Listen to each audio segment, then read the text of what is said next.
something, when something doesn't work in a business plan, what do? You change it. You change it. You don't stick like, what was it? Polaroid. Remember? No, not Polaroid. Yeah, Polaroid. Remember the Polaroid camera? What was the big thing about the Polaroid camera? Color. And color, but what else? Instant photo. You take a picture and out comes the photo. Okay? They were doing good. They were raking in millions. And then someone said digital photos are coming in. And what did they say? No one. No one's ever going to be interested. Yeah.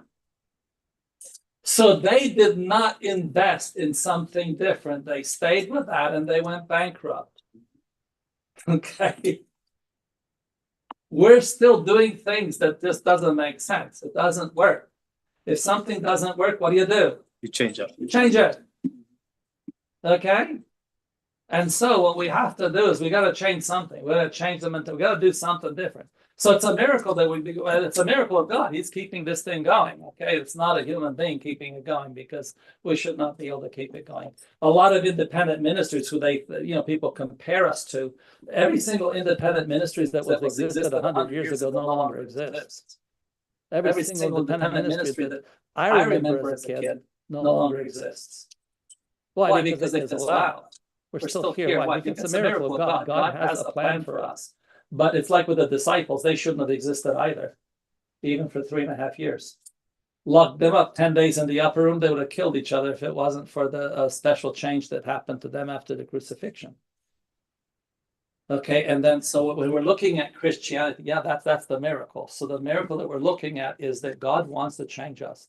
And we're still here. We have to do a real serious self-evaluation personally in order to have have this thing that we can go home. Amen. There has to be a change. And one of the big things that has to change is we got to get hungry. When you're hungry, what are you going to do? You look for food. You look for food. Okay. Are we that hungry for souls? No. Or are we satisfied? Okay, whoever comes to church, we have an evangelistic meeting. We say, probably nobody's going to come. And if one comes, we're excited. Okay. And so therefore, if nobody comes, we expected that anyway. So we just do it so we don't get discouraged. And so what do?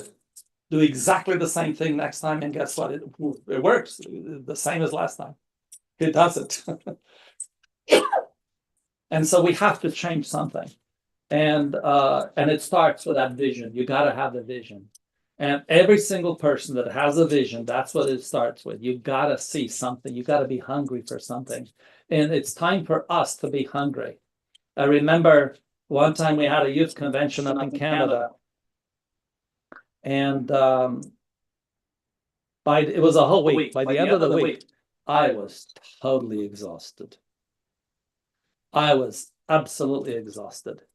And just then I saw this young person there coming up the stairs. I said, hey, we need to talk. I went and talked to that person. They gave their heart to the Lord. When they finished, I brought him over to the pastor that was working there. I said, okay, brother, this person just gave their heart to the Lord. Can you talk to them? And I was going actually to a room to rest. I'm going there to the rest, and I opened the door, and there's somebody sitting in there. I'm telling you, as exhausted I was still hungry. And that day, we actually had 7 young people give their heart to the Lord. Some of them, this is before I got married, and I've been married for over 40 years. And my son just turned 40, so so it was over 40 years ago. It was before that, and some of them are still in the church. And that's that hunger. And when you think about that, how hungry are we? Ready to do just to see a soul saved? That's the question. And we're sliding slowly into the word church instead of movement. Anyway, that answers that question. We have other questions here. So next question is, please explain in the most simplest terms, what is apostolic succession? Okay. So there are 2 versions of apostolic succession. There is the Catholic version, and then there is the Christian version. If you go to St. Peter's Basilica in Rome, you are going to find a statue of St. Peter. It's probably Saturn or something else, but it's one of those statues that they got from the Romans. The where the toes are is no, you can't see the toes there because over the years people kissed it so many times that it's taken it off. I was there in 1995, so that's the last time I was there. And on the wall across from St. Peter there, so-called St. Peter, is a list of names. It starts with Peter, and at that time it went to John Paul II. So now they probably would have added the other popes that came there. And so according to them, apostolic succession is the transmission of ecclesiastical authority from one person to the next. So you have one, specifically the Pope, he hands it to the next. When he dies, they give it to the next Pope, and they go all the way down, and that's their proof that they are the Church of God. In John chapter 8,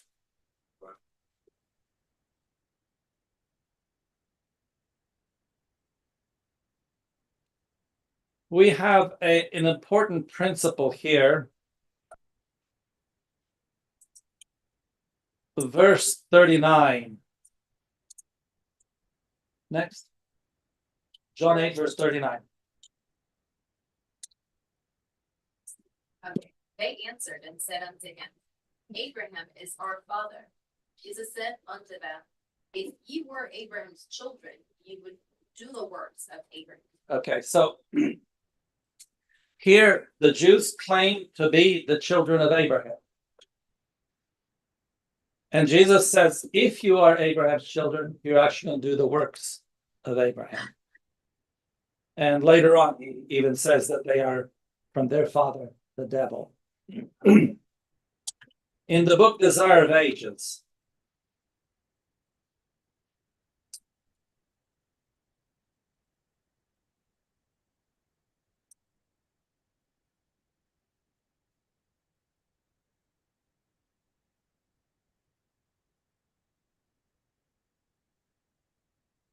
just one moment here.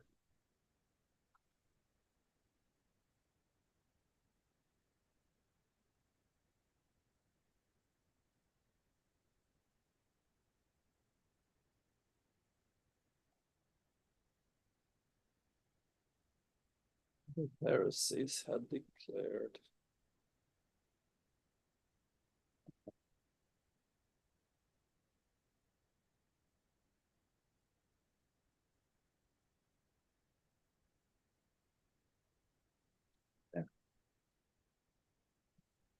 Okay, at the bottom there, it says the Pharisees had declared themselves the children of Abraham.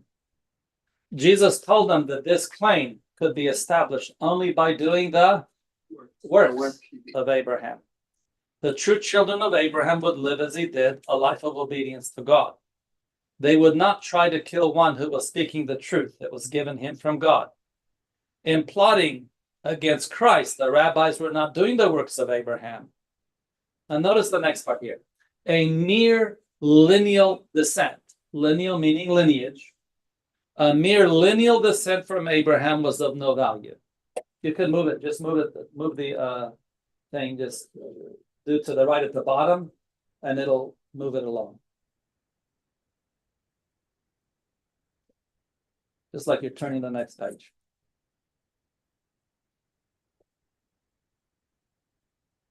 No, that's going to go to something different. That's now you're shining. Let me have it. Flip the page. Okay. Desire of Ages. Yeah. Okay. So what you have to do down here is you just move it that way. On the bottom. Okay. A mere lineal descent, lineal meaning descendants, a mere lineal descent from Abraham was of no value. Without a spiritual connection with him, which would be manifested in possessing the same spirit and doing the same works, they were not his children. Okay, now, going to apostolic succession. This principle, it's still there, the next paragraph. This principle bears with equal weight upon a question that has long agitated the Christian world, the question of apostolic succession. That's the same principle. Descent from Abraham was proved not by name and lineage, but by likeness of character. So the apostolic succession rests not upon the transmission of ecclesiastical authority, but upon spiritual relationship. A life actuated by the apostle spirit, the belief and teachings of the truth they taught. This is true evidence of apostolic succession. This is what constitutes men the successors of the first teachers of the gospel. So apostolic succession is simply who is today the successors of the apostolic church. Who is that? And notice here,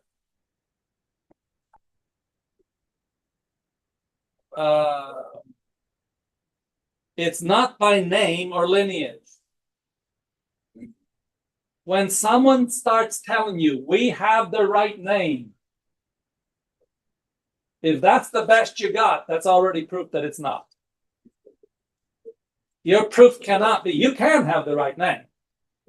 Okay, that doesn't disqualify you. But the name itself is not the proof. Lineage.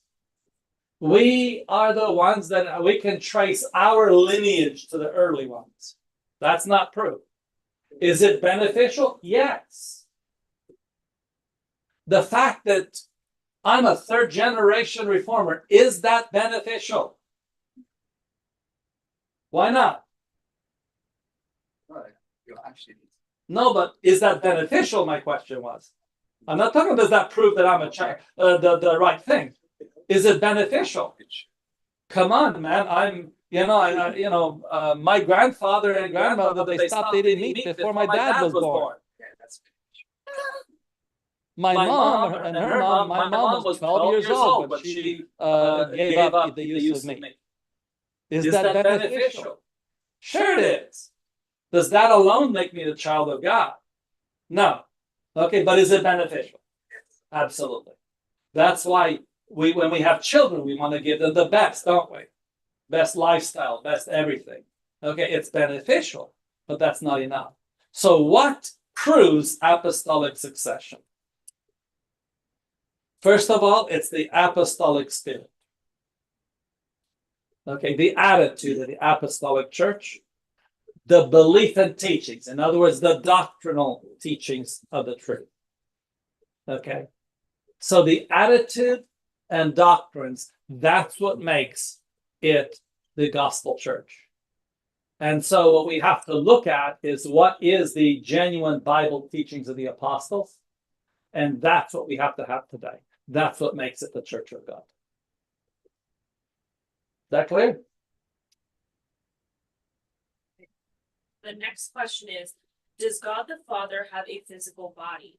Since the Bible says that we were created in his image, physically and spiritually. Does God have a physical body? Interesting question.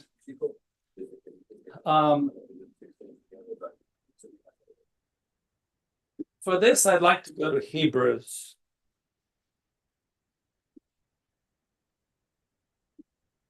Chapter 1.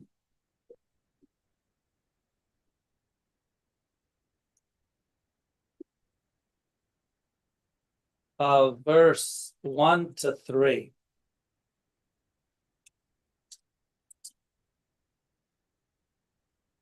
God for a certain time and in diverse manners spake in time past into the fathers by the prophets, hath in these last days spoken to us by his Son, whom he had appointed heir of all things, by whom also he made the worlds, who being the brightness of his glory and the express image of his person, and upholding all things by the word of his power, when he had by himself pushed our sins, sat down on the right hand of the majesty on high. Okay, so here, Jesus Christ is what? Because that he What is Jesus? God. Yeah. but he's the express image of the Father. What does express image mean? Absolute replica. They both look exactly alike, okay? So therefore you find that obviously there is some type of an image. Also, if we look at Genesis,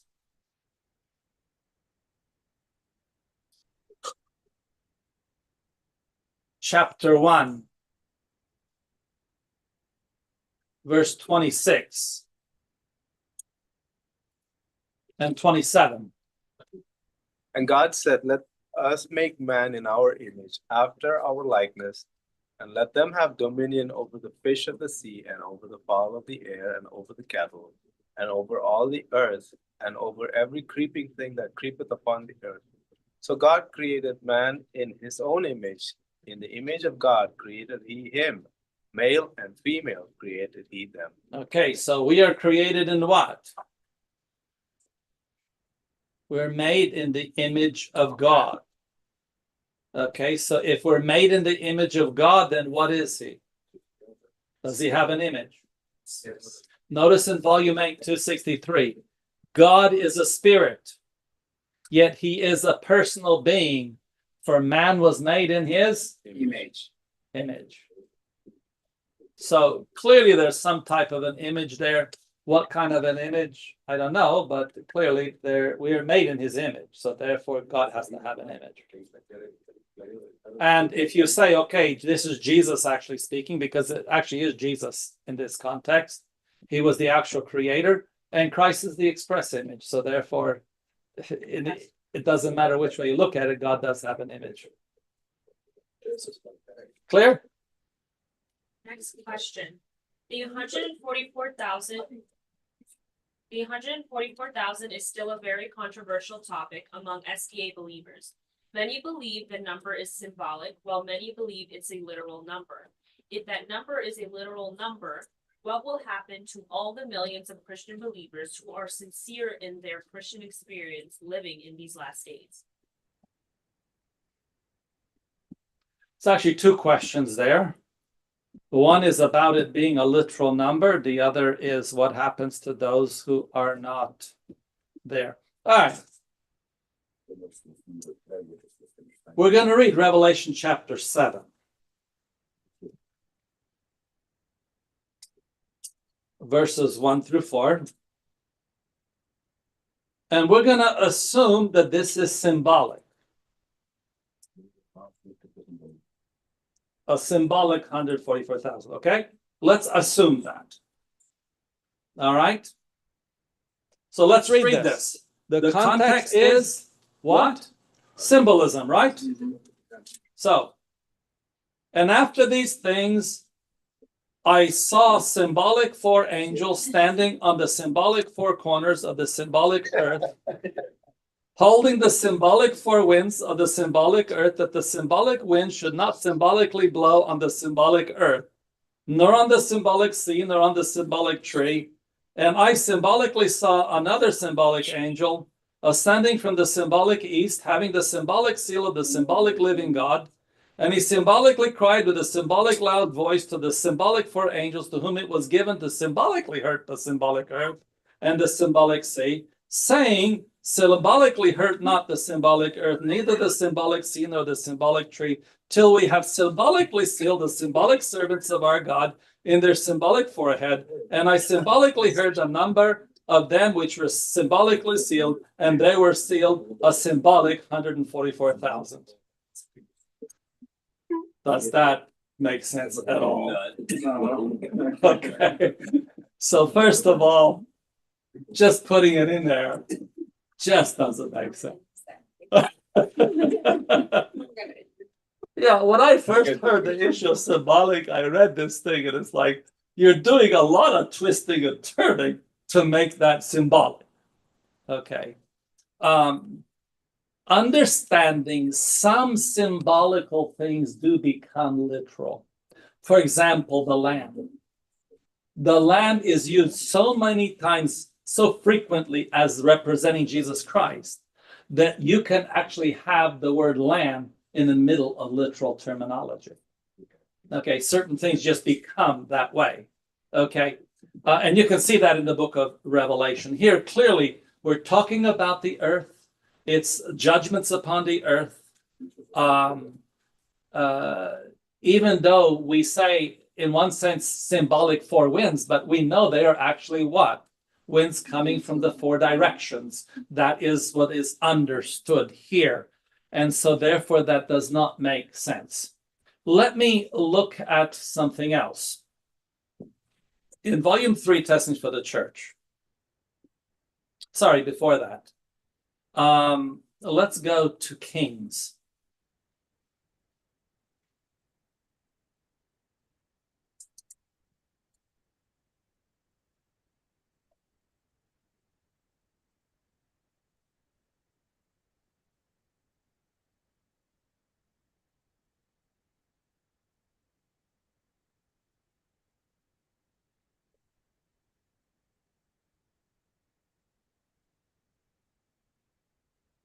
Okay, I know this sounds like it has no connection whatsoever, but follow me along with it. Bear with me for a little bit. In 1 Kings chapter 18, let's look at verse 19. 1 Kings 18, verse 19. Whose turn is it to read? I can read. Go ahead. First Kings 19 onwards. Now Just verse there, 19. just verse 19. Now therefore send and gather to me all Israel unto Mount Carmel, and the prophets of Baal 450, and the prophets of the groves 400, which eat at Jezebel's table. Okay. So how many false prophets were gathered on top of Mount Carmel? 450. How many? 450. 850. 850. Yeah. Can you imagine 850,000 prophets against the one prophet of God? 850,000 prophets. 1,000? Then was that what we just read? No, just said 800. You don't see the word thousand there anyway. So you mean you can count them, And the prophets of 849, 850, counting them like that? Is that how it goes? 150 prophets, right?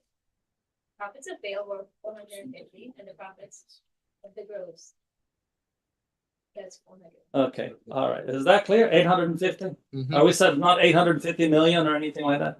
Are we clear about that? Yeah. Is that clear? Okay, just I want to be sure about that.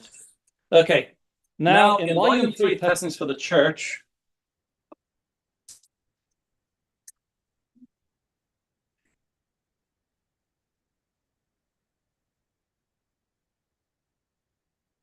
All right. How many prophets were there on top of that mountain? This is volume 3, Testaments for the Church, page 279 to 280.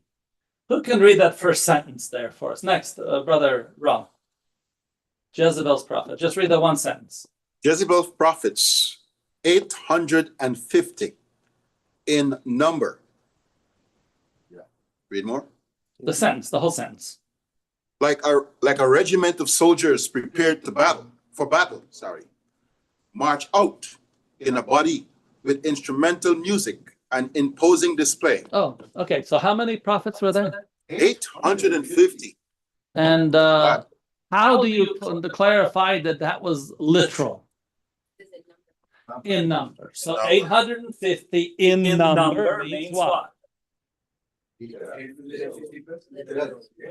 You follow me so far?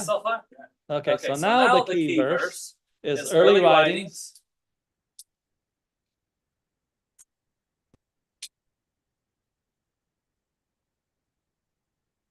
Let's read right here. Next, just that one sentence there.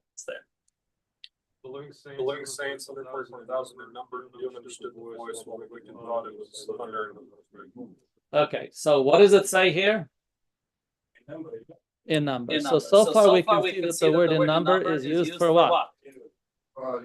A literal count. Okay. Except in Spanish. Ajá. ¿Ah? No traductor correcto. No en número en español. No, en español, no. Let me see here. Let me see my thing.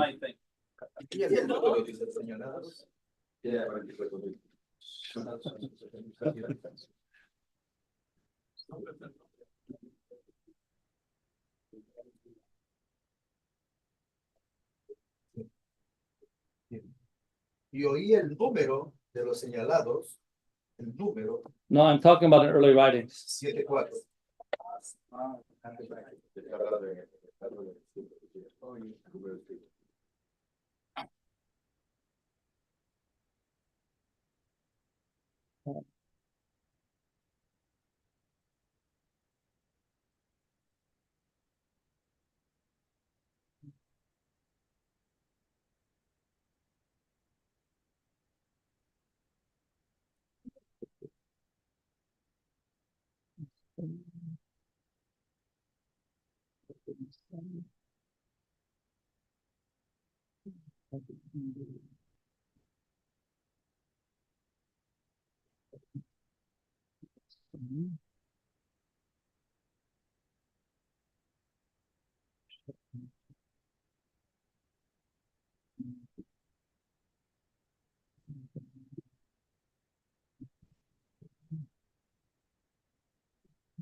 Oh, okay.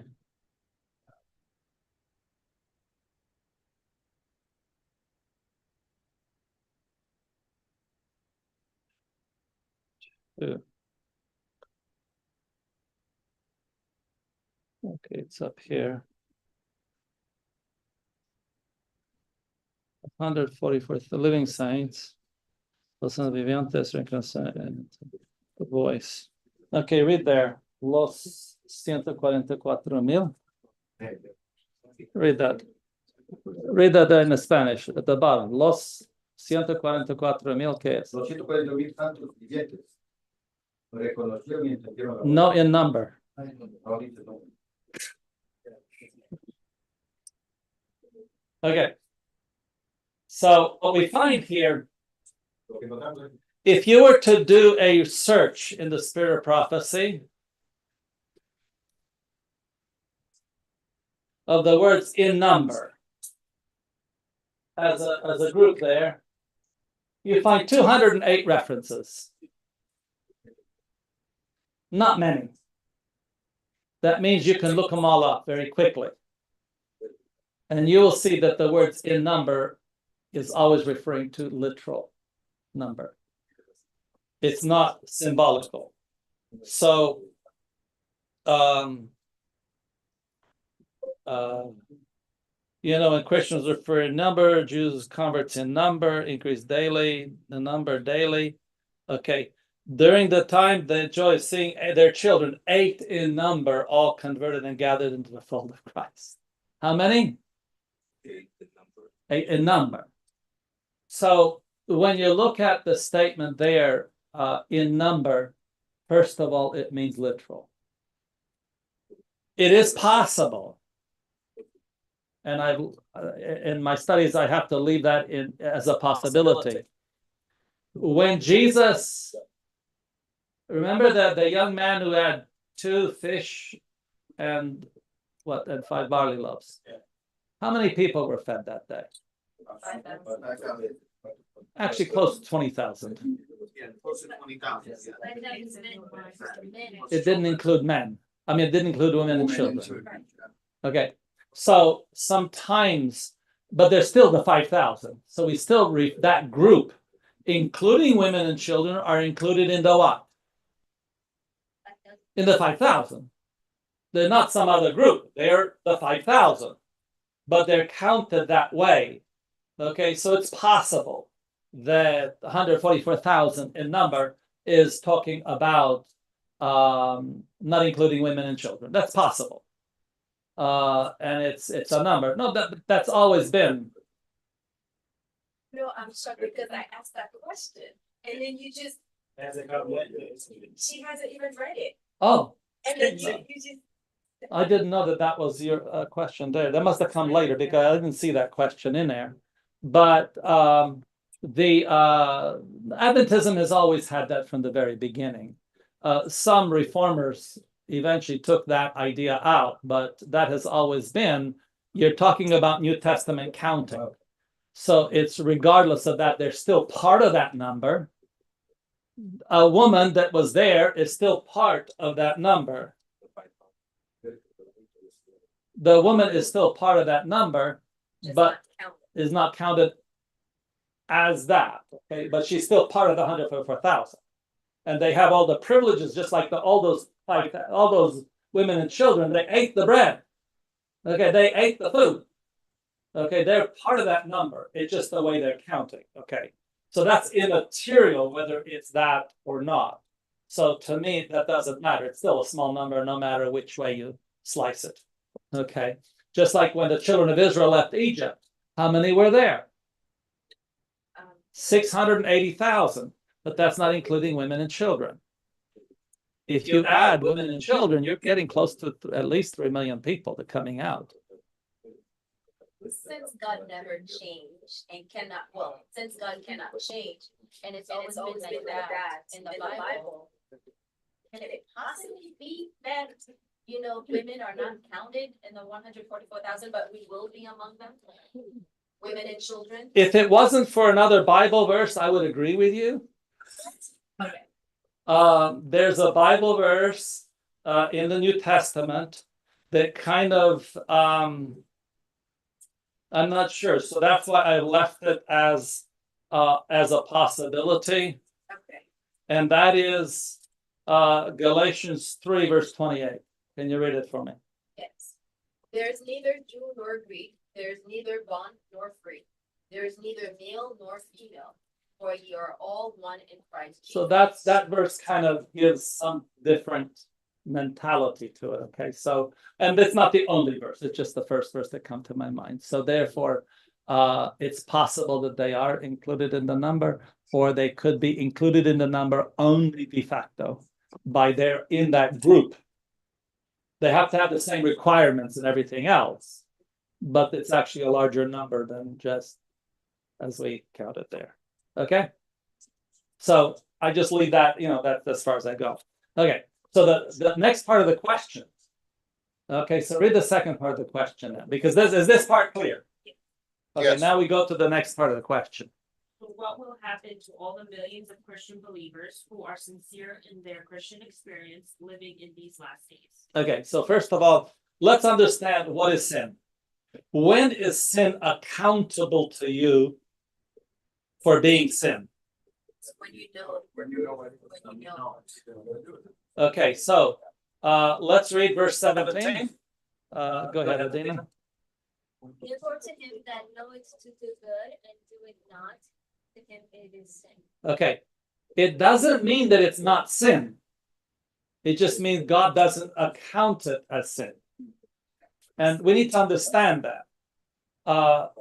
All sin is sin. But it's how God accounts someone to have sin. Okay? I don't know if you can read it from there's this little note that I have here. If light comes. Okay, let me see. I can read it, bro. Yeah. If light comes and that light is set aside. Can somebody read it closer? Yeah. Go ahead. If light comes and that light is set aside or rejected, then comes condemnation and the frown of God. But before the light comes, there is no sin, for there is no light for them to reject. Okay, so the issue is rejected light. This is why, when I see a sign up there on the billboard that says Sunday is the mark of the beast. And a lot of people ask me, how come we're not putting up those signs? And I stated, because we don't believe it. Sunday is not the mark of the beast. Why not? It doesn't become a It's not a lie. Not only that. Okay, can you receive the mark of the beast today? Today? Yes. No. Yes, you can. It doesn't matter, it's not a law. The law is when it's for everybody, yes, but what about for you? Oh, I see what you're saying. See, the issue here is not what Sunday is. It's having light and rejecting light. When the law becomes there, it forces everyone to make a decision. So that's why before the law can be coming there for everyone, what must happen first? What must happen first? You must know them. There must be light. That's why the latter rain has to come before the Sunday decree. Because you have to have the latter rain to make sure everyone knows so they can be tested. They can't be tested till they know. Okay? So the issue here is knowing first. God holds you accountable once you know and you choose to reject light, not before that. So in our study of the 144,000, there is a very important statement here in Great Controversy.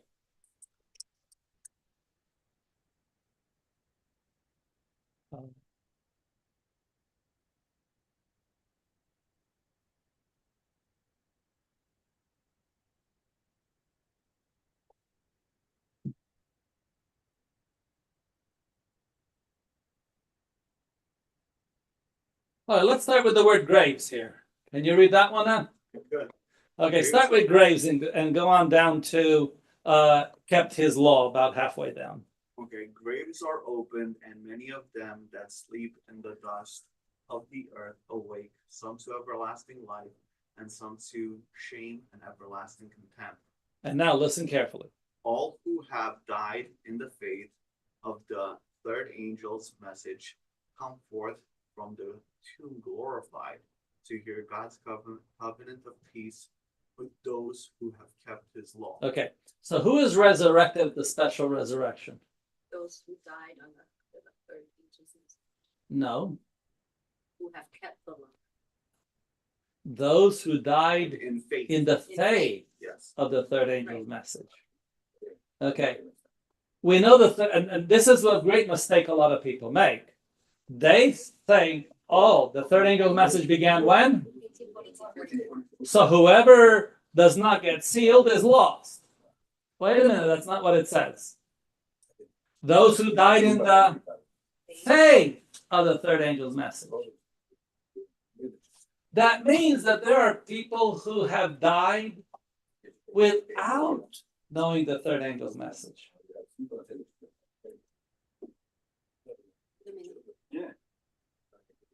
weren't there for what he just said. There are people who died without understanding the third angel's message. Let me give you an example.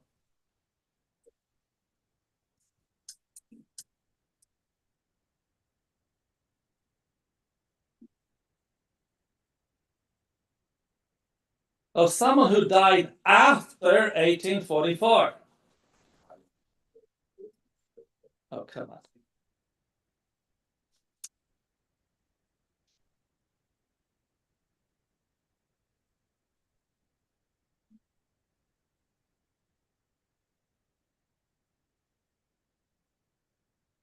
There we go.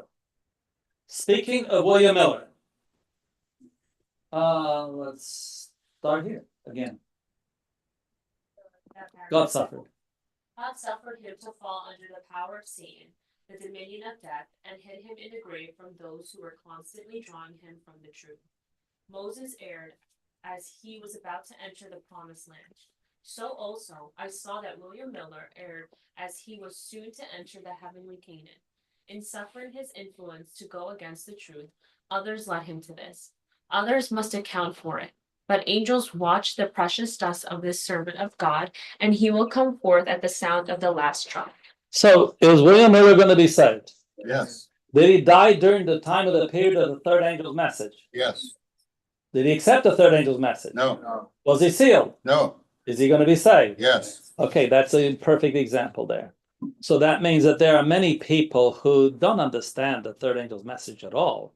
And they're living up to all the light what? that they have, because they're not accountable for light they don't have. Look, I've met many Seventh-day Adventists who have no clue what the third angel's message is. Come on. You know, I was holding a meeting years ago in Luray, Virginia, and I asked the group there that was there in front of me, I said, when did the first angel's message begin? And they said, wasn't that in the time of Martin Luther? Yes. I mean, they never had a clue. I realized I had to start from the beginning here.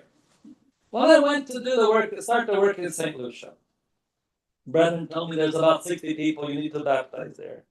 I said, and they gave me a week to do it. I said, I don't do baptizing in America in a week. I'm not going to do it in St. Lucia for sure. I got over there, and after I spent a whole 4 weeks there. After 4 weeks, do you know how many people I baptized?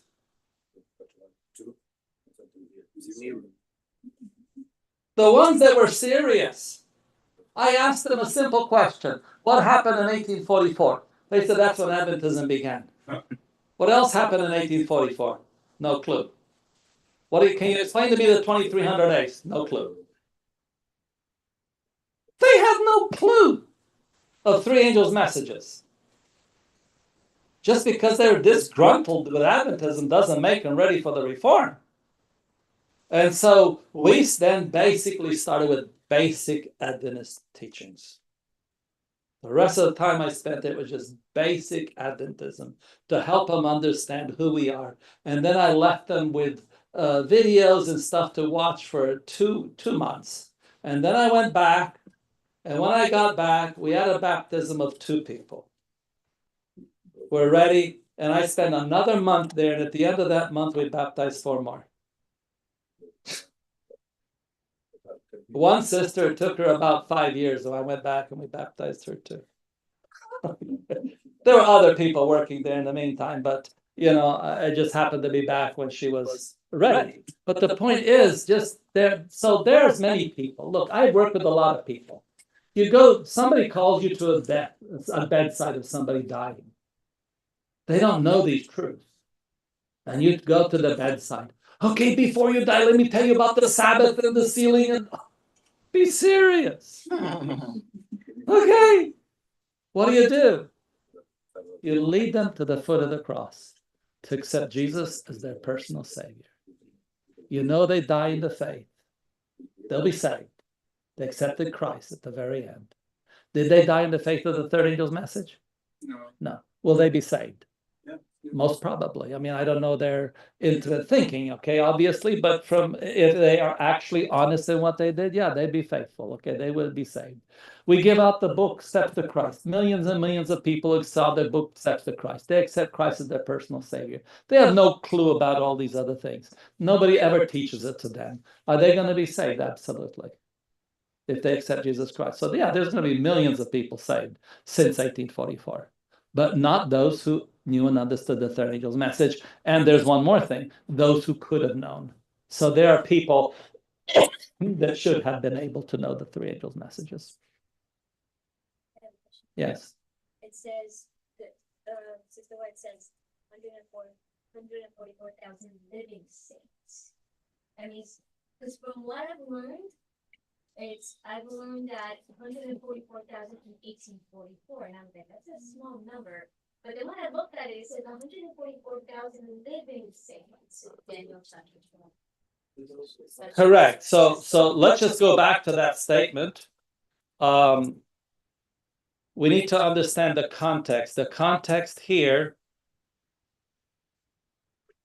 So like Kim and I were just talking about, it's like 144,000 living saints, because it's like the message of the third angel's message is if anyone worship the beast and all this. So it's like it's the living saints that are going to be 144,000 in number, but not an actual 144,000 since 1844. Okay, let's just understand that. Okay, so first of all, let's just look at Daniel 12, verse 2. Daniel chapter 12.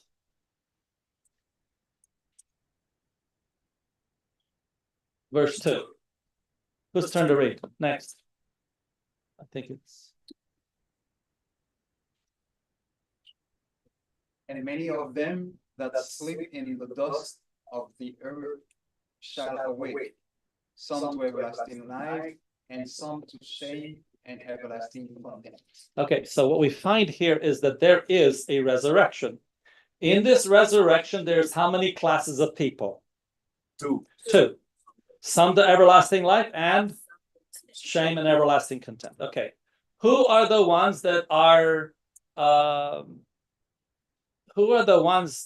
everlasting life? Let's go to great controversy.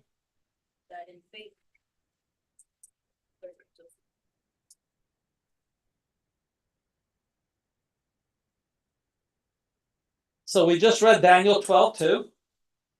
Let's just back up a little bit here. Revelation 16:7 says what? It is done. So this is the beginning of the seventh plague. Okay, so at the beginning of the seventh plague, the statement is, it is done. Okay, it is in this context that graves are opened and Daniel 12:2 resurrection. Now let's take a look at this. We just read this a moment ago, all who have died in the faith of the third angel's message come forth from the tomb glorified. So what happens to those since 1844 who died in the faith of the third angel's message? Before they're glorified, they are what? They come out of their tomb. In other words, they are resurrected. Okay, before the second coming of Christ or after? Before, sometime before. It's at the time of the beginning of the seventh plague.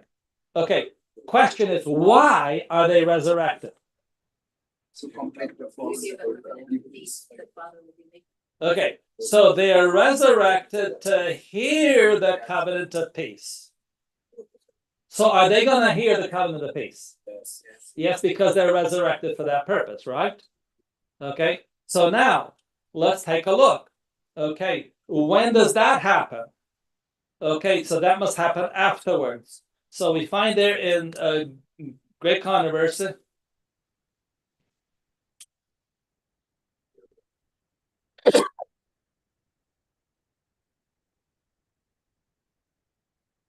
We hear the voice of God again is heard from heaven. And let's read that one next. The voice of God is heard from heaven, declaring the day and hour of Jesus' coming and delivering the everlasting covenant to his people. Okay, what are they getting? What are they hearing? The day and time. And everlasting covenant. Okay, so that means, do those resurrected, do they hear this covenant? Yes. That's the purpose of their resurrection. What do they hear in addition to the covenant? Day and the hour of Jesus. Day and hour. So how many people actually hear the day and hour Jesus is coming? 144,000. So now you go back to early writings. All of them, not only 144,000 says all from the beginning. No, hold on. No. Who hears the, okay, let's see, how many are alive? Okay, early writings.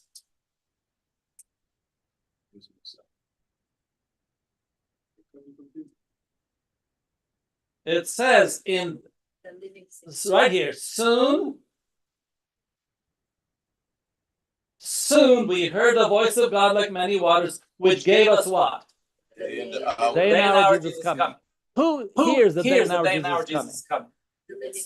Saints. But which includes who? 144,000. Which includes who? Those that are resurrected. Are they living or dead? They're not dead saints. So the 144,000 includes them. Because only 144,000 living saints know and understand the voice. Mm-hmm. Yeah, but it is what it is. That's what it says.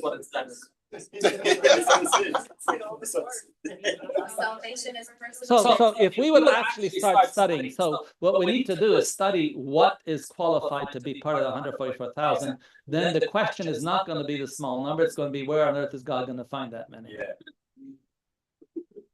That's what you got to start looking at. So the question here, this is why we got to start with proper doctrine first, because doctrine affects our lifestyle. Because a lot of times, I can be in a great multitude, which means what? I can do this, sin. This is what usually happens. Okay, I've heard people say, okay, yeah, you have to be a vegetarian to be sealed. Therefore, I'm going to be in a great multitude because I want my chicken. They say that. Oh, sorry, you're not going to be in a great multitude either with that attitude. That's the wrong attitude. But when you look at that number, though, right? This world's population is like 8+ billion people, right? And that includes all the religious people, whether you're Muslims, Christian, Hindus, Buddhists. And when you look at that number, that's not even 1 million people. And the world's population is 8+ billion people. According to estimates, Let's not even talk about the world's population. Let's talk about how many seventh-day there are. 18 million.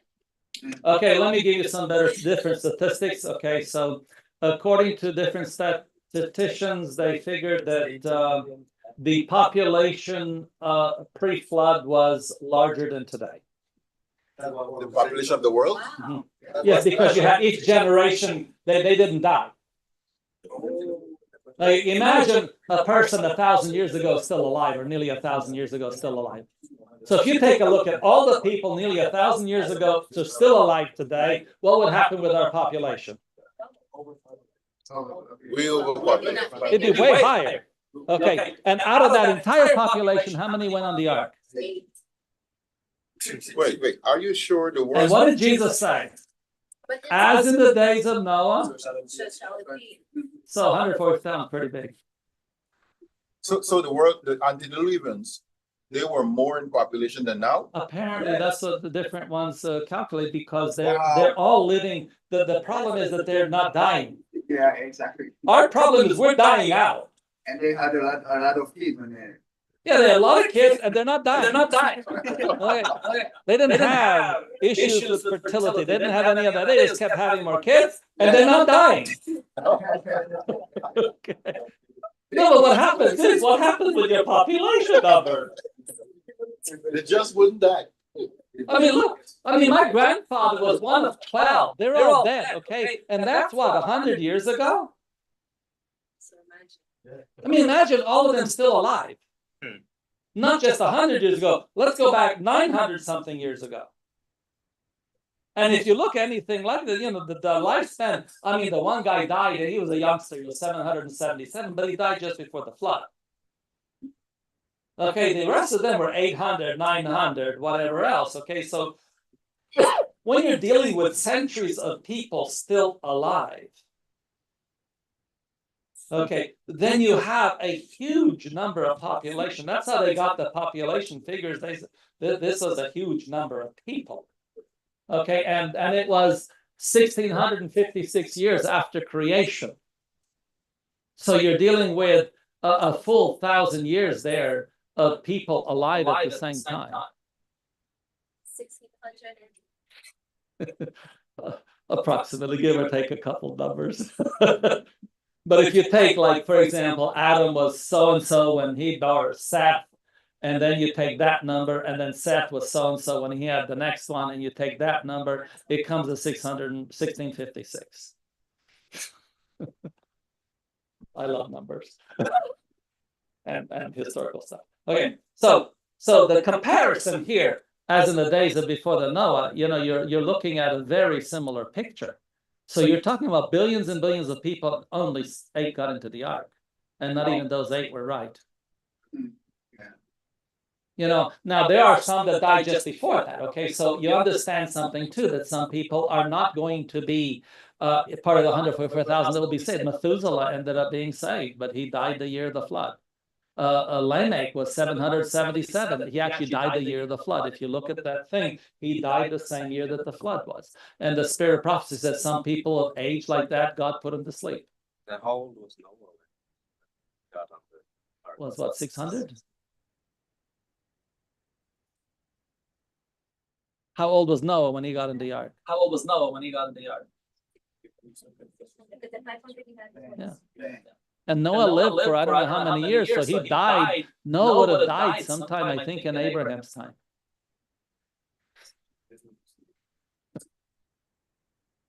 They didn't die that easily. Okay, they lived. Okay, so you keep adding to these people. So based on this, so obviously the 144,000 is since 1844. Actually 1848 November, because that's when they started understanding the Sabbath as a test, not before that. We say 1844, but it's actually probably around November 1848, something of that nature, that Sabbath became understood as a testing point. Because in early writings it says they also have to keep the Sabbath, these that are resurrected. So, but there are many people that are going to be saved besides that. You take a look at some of the missions work that people have done. You look at some of the people that went to India to do some of the missionary work, and they were saving people there. You look at the ones, what was her name, that went from Scotland down to what is today present day Nigeria. She actually did a great missionary work there. Absolute amazing lady that she lived among the cannibals. She went and evangelized there, and they respected her. Women did this work too. I mean, we forget many times women were missionaries as well. This lady, she went there to India, and her husband died, and she didn't stop. They told her to go home, and she says no. She continued the work there. Philippines. You look at all these places. Serving the Lord, and they didn't have a chance to know the truths that we have today. And that's why we're not there to judge. I don't judge anybody. That's not my business. People ask me, oh, how come this person never joined the Reform? It's not my business to judge. I've had a chance, like Russell Standish and Colin Standish. I had a really good relationship with them over the years. And like with Colin Standish, well, Russell, they were renting our property there in Elam Heights in Australia. And one day I asked him, I said, Russell, you've done the Reform for so long. How come you've never joined the Reform? He says, well, that's a good question. We need to take a bit of time to talk about it. I said, well, I'll be going actually to Melbourne in about 2 months. I'd like to come visit you. So I called him up just as I was ready to go down, and he got sick for something, and he was in the hospital. He was waiting to be discharged. He says, look, I'm waiting to be discharged. I really can't spend, I'm focusing on that right now. But next time we get together, we'll talk about it. About a month later, some guy from America went over there, rented a car, and had Russell in the car in Mildura, and they ended up in a head-on collision. He died. Okay. I'm not questioning the guy's salvation at all. I know we had some very good studies together. They learned, from telling people how bad the Reform was to telling people that that's a good place to go to. When people asked them about the Reform, him and Colin and Ron Spear, all of them, we had 2 studies a year, 2 days each. We used to get together, and they said they really loved coming to Roanoke. We did go to their place a couple times. They said, no, you guys do such hospitality in Roanoke. We love to come there. And so they usually came to Roanoke, and we spent a couple days together studying issues. And many times they looked at it, and they learned one thing: to respect us. And they died along the way. Colin got Alzheimer's along the way, and I'm not questioning that. That's a wonderful thing. I don't have to worry about their salvation. I have to deal with it. Our job is to sow the seed, and where they're going to be, whether they understood the 144,000 or not. We had a study on this subject, and they had no answer for us. When we finished, it was not like, okay, you're wrong. We studied on close communion. I was actually given the study on close communion, and they're like, no, there's no way. And then I was looking at Colin, he was not saying a word. And finally, afterwards, when I finished the study, he's looking at it. I thought he's not listening. And he finally looked at it and says, this is so plain, because I gave them Desire of Ages, a copy of the page, of questionable page. And he says, this page is so clear. We've been doing it wrong. It's very clear. When believers assemble, these are not believers. He says, it's so clear. When we did the one on marriage, I was actually doing the one on the topic on marriage. I'll never forget, they're so eager. We got questions. Ron Spear was there. We got questions. We got to deal with this issue. I said, just let me finish and you can ask your questions. And I'm praying to the Lord saying, Lord, be merciful to me, a sinner. These guys are really smart. They know the spirit of prophecy inside out. What did I miss? You know, and I'm thinking, Lord, what did I miss when it came time for him? And he's out there ready, and they have the computer there, and he stands up as soon as I'm finished. He says, okay, now there's some statements you did not read. We need to understand those statements. And he says, all right, can you read this statement? And the guy says, well, he just read that one. Okay, well, read the other one. Goes down, he says, you read that one too. I'll read the one he didn't read. And he's scrolling and scrolling. My heart is pumping like this. Okay, Lord, what did I do? He gets to the one. He looks up. There aren't any. I covered every one of them. The guy says, well, there just can't be. I mean, okay, but we tell me, look, you need to have a better answer than just can't be. Okay, it's either right or it's wrong. And there has to be reasons. And if you can't, and I just heard Laura Schlesinger, she used to be on the radio. I don't know if any of you listened to her before. And she gave a statistic, and she stated there that at least until, you know, many people, they divorce. And she says statistically, it's better off for the children, for the parents not to get remarried until the children are adults. And she says statistically, it's a better thing because, you know, the problem is they're not thinking of the statistics. They're not thinking of the children. And that's why they're getting a divorce to start with, is because they weren't thinking of the children. If they were thinking of the children, they wouldn't be getting a divorce. So it's better off for them to wait until the kids are grown up. And so when you're telling me, think about the poor mother with 3 small children, well, statistically, she's better off not getting married. And the guy says, well, we know that. I said, okay, so what's the question? So the question became mute, okay, at that point, because the issue was that you're just thinking of what they should do rather than what is written.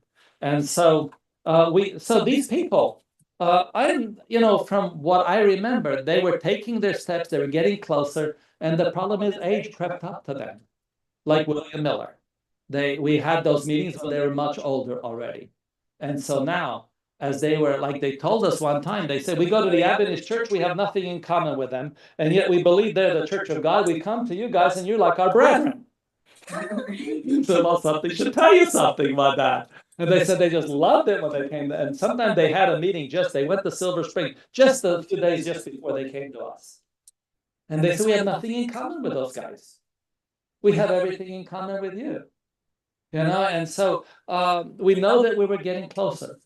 And that's why it's one. I went to all of their. I didn't know when Ron Spear died, but to Colin Standish, Russell Standish. I happened to be in Australia at the time, and I went to his funeral. I went to Colin Standish's funeral.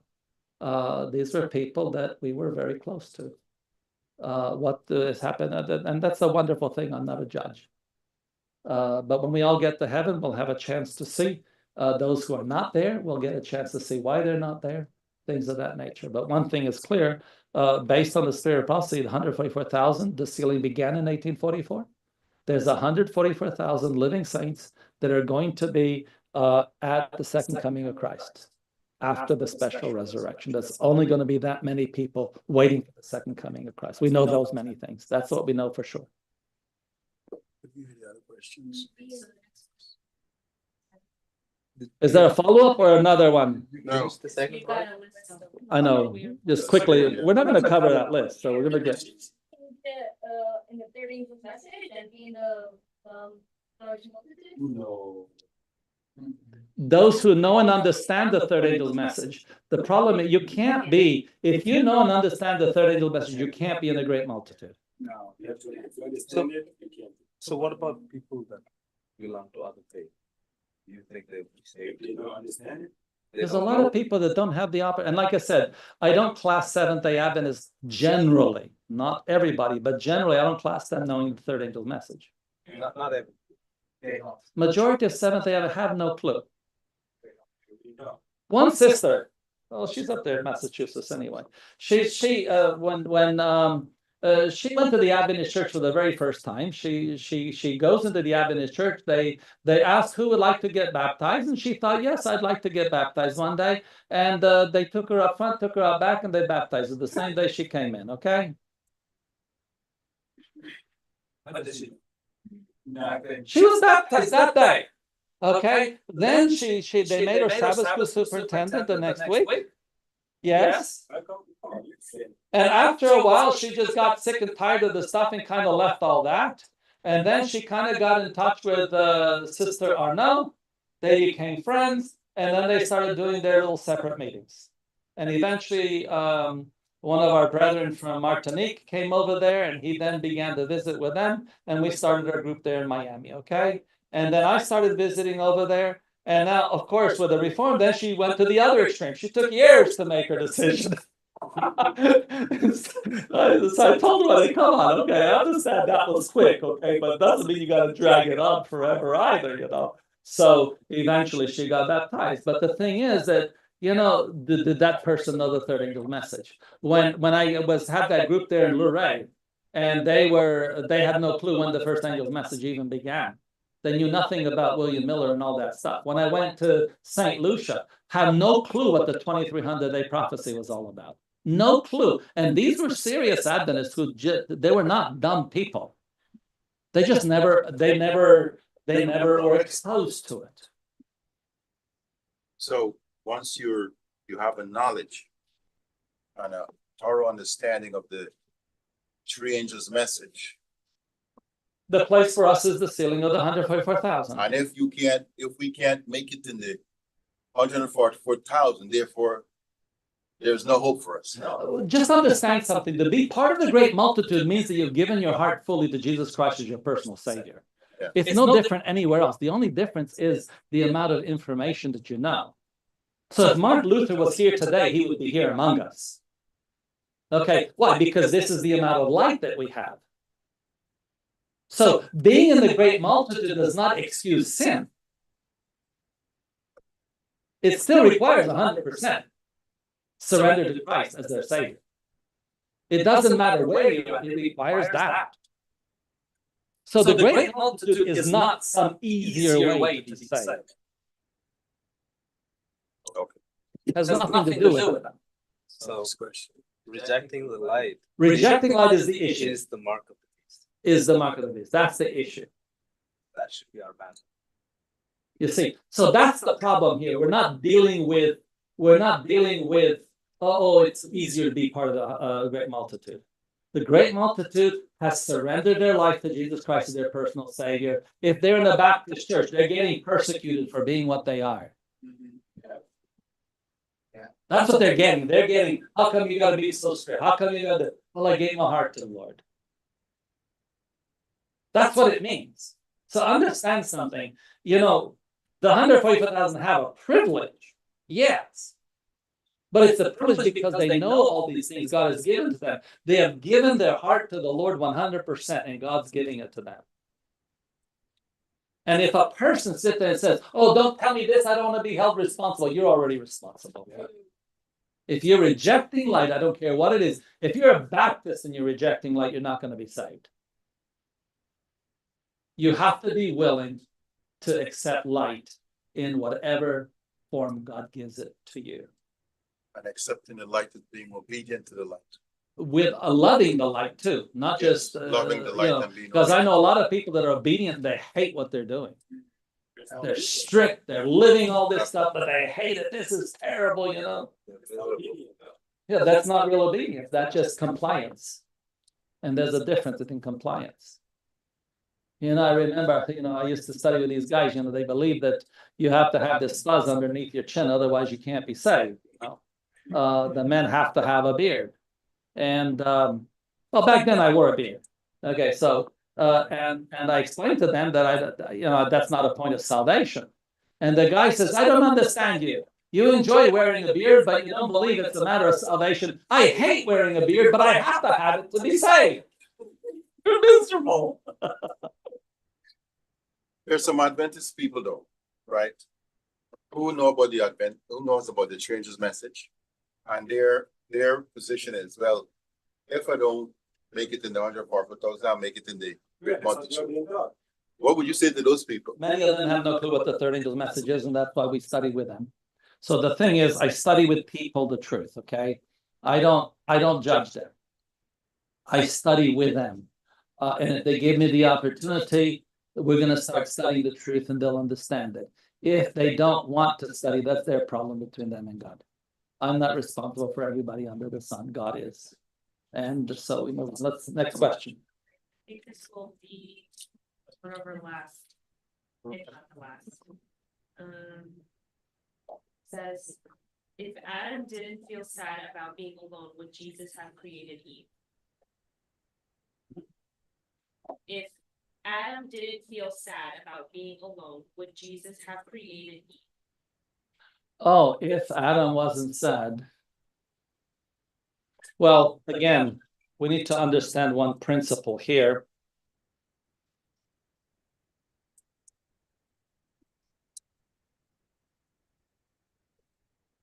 God created us to be what? Notice here, man was not made to dwell in solitude, he was to be a social being. So God created us with a desire to be social. So it wasn't a matter of Adam being sad, it was just a matter of that was Adam's nature. Adam's nature was that he needs to be a social being. And this is why those who don't get married, they should be involved, heavily involved in helping other people.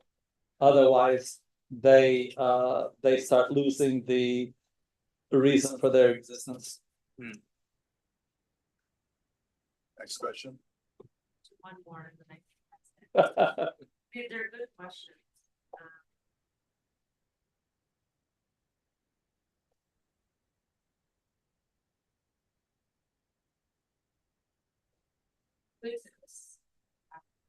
Who exactly is Michael the Archangel? Oh. And is he Jesus Christ, or is he another mighty angel after Christ? Can you speak a little bit louder here? Who exactly is Michael the Archangel? Is he Jesus Christ, or is he another mighty angel after Christ? All right, so let's take a look. We'll start with Revelation 12, but that doesn't prove anything. So let's start with Revelation 12.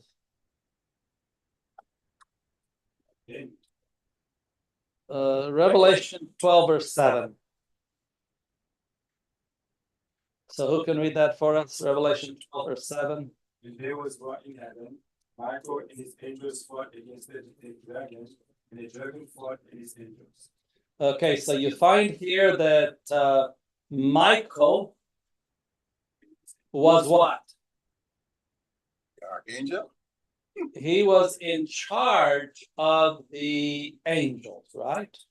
Yes. So that makes him as the archangel. Okay. So let's take a look at a couple things here. Let's look at Jude.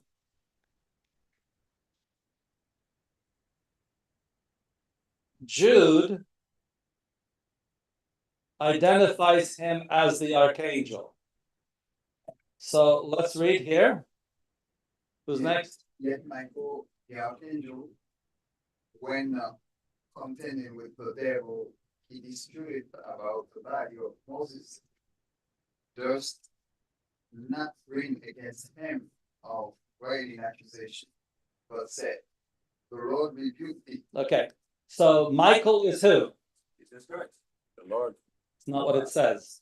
The archangel. He's the archangel. So we find that Michael was in charge of the angels at the fall of Lucifer, at the fall of dragon, and this Michael is called the archangel. It does not say archangels. It says archangel. Okay, so now let's take a look at something else. Let's go to Thessalonians.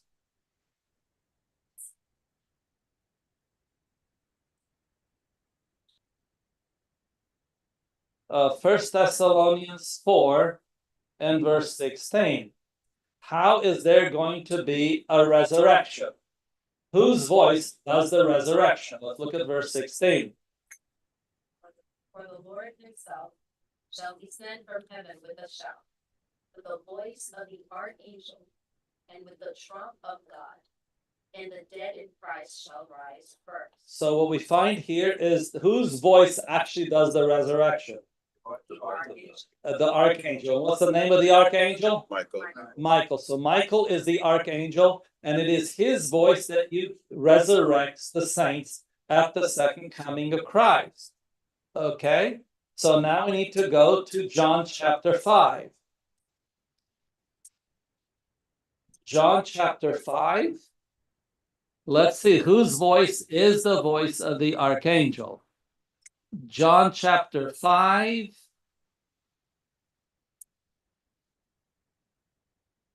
And verse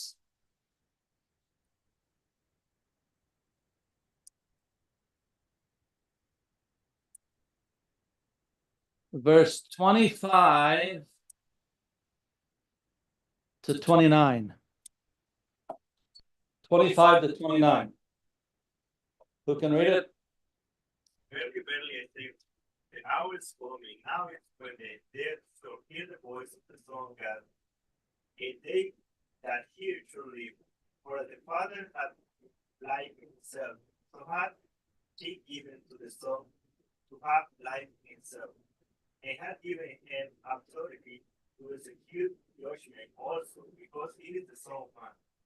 Marvel not at this, for the hour is coming, in the which all that are in the graves shall hear his voice, and shall come for they that have done good unto the resurrection of life, and they that have done evil unto the resurrection of damnation. Okay, so whose voice actually does the resurrection? Which is who? Which is Jesus Christ. Therefore, he is the archangel. And what's the name of the archangel? Michael. Michael. So who is Michael? Jesus Christ. Simple. And that's how it's his children. Let us that. Is that clear? Is that 28? There are some videos on social media claiming that Michael is a special kind of angel who the Lord used to defeat the devil when he fell from heaven, cast him out, and all these things that they're going around. So I'm sure there is a lot of videos. That's why I don't listen to all those videos. They go through all sorts of stuff, and here's very simple who the archangel is and who Michael is. I don't have to go any further than that. The Bible's very clear. I'm done with it, and I don't need to go through all the rest. Clear? Yeah. crystal, as clear as crystal water. Any more questions? There's lots more questions, but it's time. Our time is up. There's a question that has bothered me a lot, and no minister in the US done has been able to answer that question. Shoot, sister, shoot. Now's the time. I can guarantee anybody can ask any questions. I don't guarantee answers. I want to hear that. I want to hear it. Here's the question. So when Jesus comes, we'll, go to heaven, we'll spend 1,000 years in heaven. There'll be babies there, right? So they'll grow up in heaven.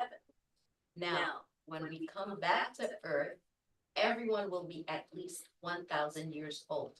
Now, Sister Ellen G. White saw children with lambs and lions. Where do these children come from? Where did she see them? If we're gonna be, Yeah, that's the question. if we're gonna be brothers and sisters, there's no more marriage. Where did she see them? The new earth. Maybe, maybe not. So the question actually stirs up, starting with Isaiah, actually.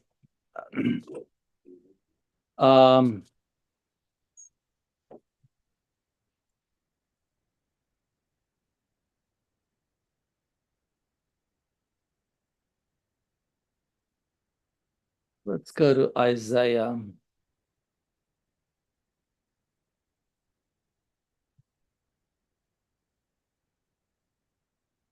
Let's start with verse 17 and go down to verse 20. Go ahead, since you have the question there. For behold, I create new heavens and a new earth, and the former shall not be remembered, nor come into mind. Okay, so what is this talking about? The new earth. Okay, so keep going. But be ye glad and rejoice, for even in that which I create, for behold, I create Jerusalem a rejoicing, and her people a joy. And I will rejoice in Jerusalem, and joy in my people. And the voice of weeping shall be no more heard in her, nor the voice of crying. There shall be no more thence an infant of days, nor an old man that hath not filled his days. For the child shall die 100 years old, but the sinner being 100 years old shall be accursed. Keep going. And they shall build houses and inhabit them, and they shall plant vineyards and eat the fruit of them. They shall not build and another inhabit. They shall not plant and another eat. For as the days of a tree are the days of my people, and mine elect shall long enjoy the work of their hands. Okay, so this brings a lot of confusion here. Okay, so you need to understand something. God's original purpose and God's secondary purpose. So God's original purpose, when he took the children of Israel out of Egypt, was that he was going to begin the new earth gradually. It was not a cataclysmic new earth as we have today, where there is what we call the big blast and the fire and the melting and everything else. Originally, it was supposed to be gradual. And so the new heaven and new earth was supposed to gradually expand until it covered everything, and eventually all the people would have converted to God, and then he would start a whole new process. It would not have been through fire and all of that. It is when the children of Israel rejected their purpose that secondary plans had to go into, plan B had to go into place. So what we have today, there's still going to be some verses that we're going to show you plan A. Actually, even this was plan B. So plan C. Okay, so plan C was to go into effect. Even, for example, was there supposed to be 1844? In Daniel's prophecy, was there supposed to be 1844? Yes. No. No. Okay, let's take a look real quickly here. Okay, Daniel chapter 9. And we often don't look at some of these verses here. 70 weeks. Going for the 3 square and 2 weeks after the time before this. Okay, so verse 24. Okay, go ahead and read verse 24. 70 weeks are determined when that holy city to finish the transgression, to make an end of sins, and to make reconciliation for iniquity, and to bring in everlasting righteousness, and to seal up the vision and prophecy, and to anoint the most holy. So, when is the vision going to be sealed? During the 70 weeks. So during the 70 weeks, up until the stoning of Stephen, that would seal the prophecy. That means when you read in the spirit of prophecy that if the leaders in Israel would have accepted Christ, there would have been a reformation such as the world never saw. Okay, so if the Israelites, Christ still would have died, but Israel would have been his people, and there would have been a reformation like you've never seen. The world would have been turned around. It's when they rejected Christ that the vision was sealed that guaranteed 1844. Before that, Christ could have come soon after that. The world would have been finished. Everything would have been done in a very short time. It's their rejection that sealed the vision that brings in 1844. This is why we need to look at, when we look at the prophecies,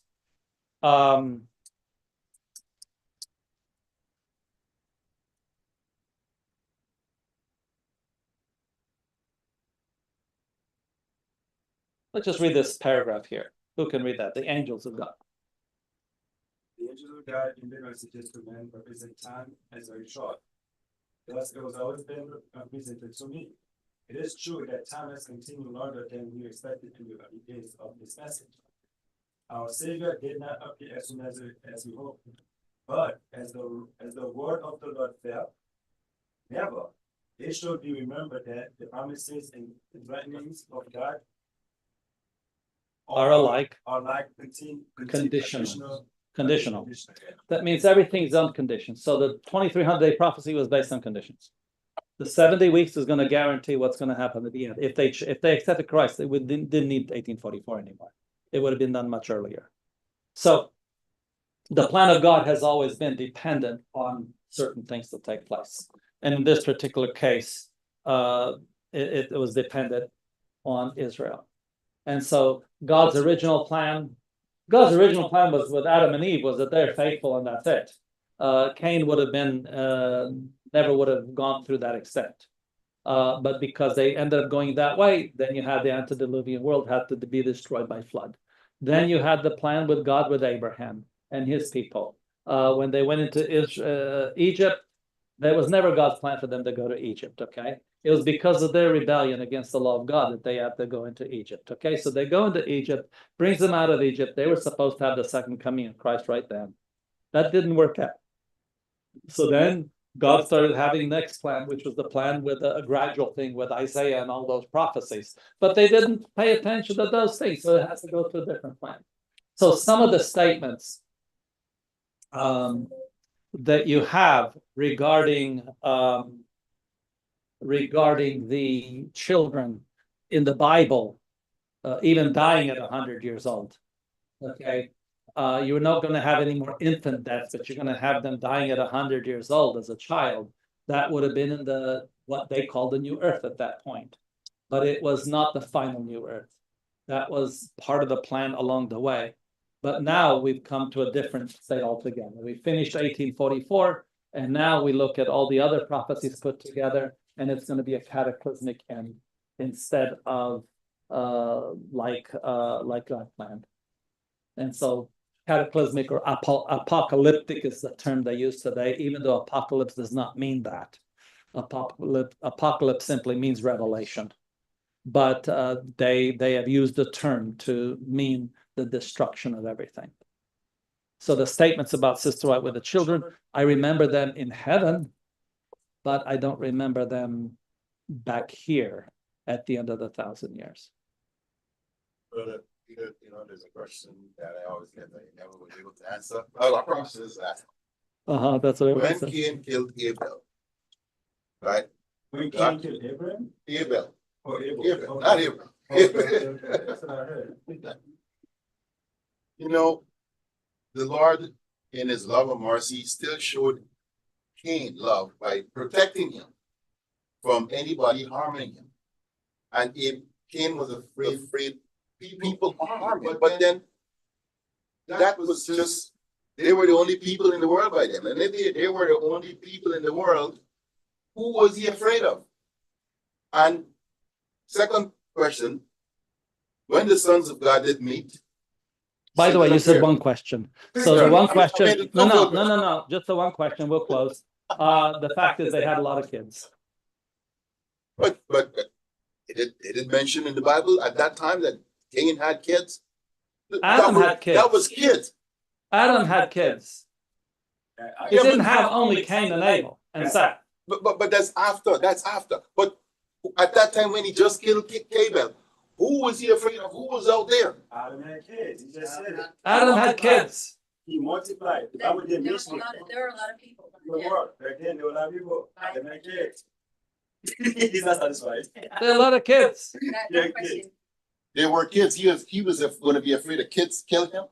His kids are grown up by now. Yeah. When you do something wrong with the devils in your head, you don't know anything. Like you don't feel anything. Even the baby could kill you. And remember, the Bible doesn't say how old he was. Yeah. when he killed. Okay. It's very easy could have been 100 years old. Who were the sons of God when the devil met among them? Brother Peter, go on